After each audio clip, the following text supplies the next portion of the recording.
Bismillahirrohmanirrohim. Assalamualaikum warahmatullahi wabarakatuh. Innal hamdalillah, nahmaduhu wa nasta'inuhu, wa na'udzubillahi min sururi anfusina, wa min sayyiati a'malina man yahdihillahu fala mudhillalah, wa man yudlilhu fala hadiyalah.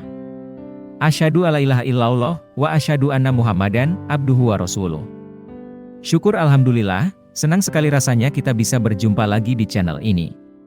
Sholawat serta salam, selalu dan tetap tercurahkan kepada junjungan kita Nabi besar Muhammad Shallallahu Alaihi Wasallam. Allahumma sholli ala Sayyidina Muhammad wa ala ali Sayyidina Muhammad.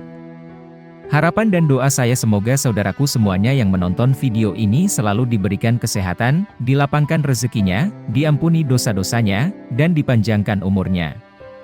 Amin ya rabbal alamin. Sahabat beriman yang dirahmati Allah, sebagai seorang muslim kita diwajibkan untuk bangun subuh guna melaksanakan sholat fardu atau sholat wajib. Namun harus diakui bahwa, tidak sedikit dari kita yang langsung kembali tidur setelah menunaikan ibadah sholat subuh. Hukum tidur setelah subuh adalah makruh. Sebagaimana dijelaskan oleh Ibnu Qayyim rahimahullah.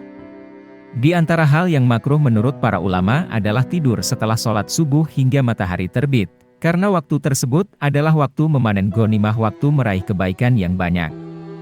Dari uraian singkat tersebut dapat dikatakan bahwa, tidur setelah subuh sangat tidak dianjurkan dalam Islam karena dapat mendatangkan kerugian atau efek yang tidak baik untuk kita. Sahabat beriman yang dirahmati Allah, adapun dampak atau efek tidur setelah subuh dalam Islam diantaranya adalah 1. Tidak memperoleh berkah. Waktu setelah subuh adalah waktu turunnya berkah dan rezeki. Jika kita tidur di waktu setelah subuh maka kita tidak akan memperoleh berkah. Rasulullah Shallallahu Alaihi Wasallam mendoakan waktu pagi sebagai waktu yang penuh dengan berkah. Dan Rasulullah Shallallahu Alaihi Wasallam bersabda, "Ya Allah berikanlah berkah kepada umatku di pagi hari mereka." 2. Menghambat datangnya rezeki. Tidur setelah subuh sangat tidak dianjurkan dalam Islam karena menghambat datangnya rezeki.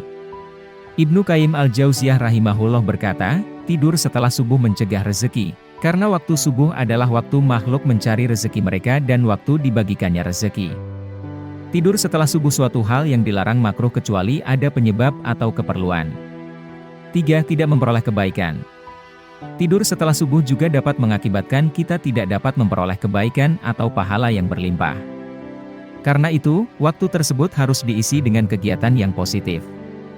Ibnu Qayyim rahimahullah menjelaskan, di antara hal yang makruh menurut para ulama adalah tidur setelah sholat subuh hingga matahari terbit karena waktu tersebut adalah waktu memanen ghanimah atau waktu meraih kebaikan yang banyak. 4. Menimbulkan rasa malas. Tidur dapat menimbulkan rasa malas dan kebiasaan membuang-buang waktu apalagi jika terlalu banyak tidur.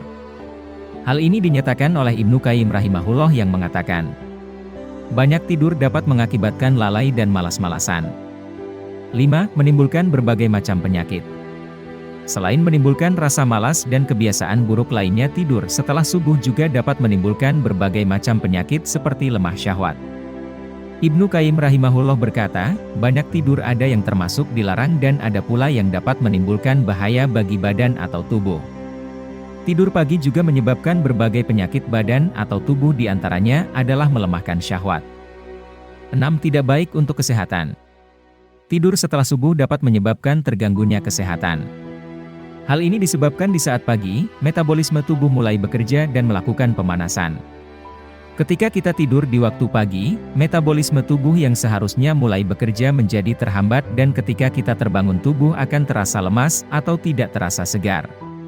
Salah seorang ulama yang bernama Ibnu Qayyim al-Jauziyah berkata, tidur setelah subuh sangat berbahaya bagi tubuh karena melemahkan dan merusak badan atau tubuh karena sisa-sisa metabolisme yang seharusnya diurai dengan berolahraga dan beraktivitas.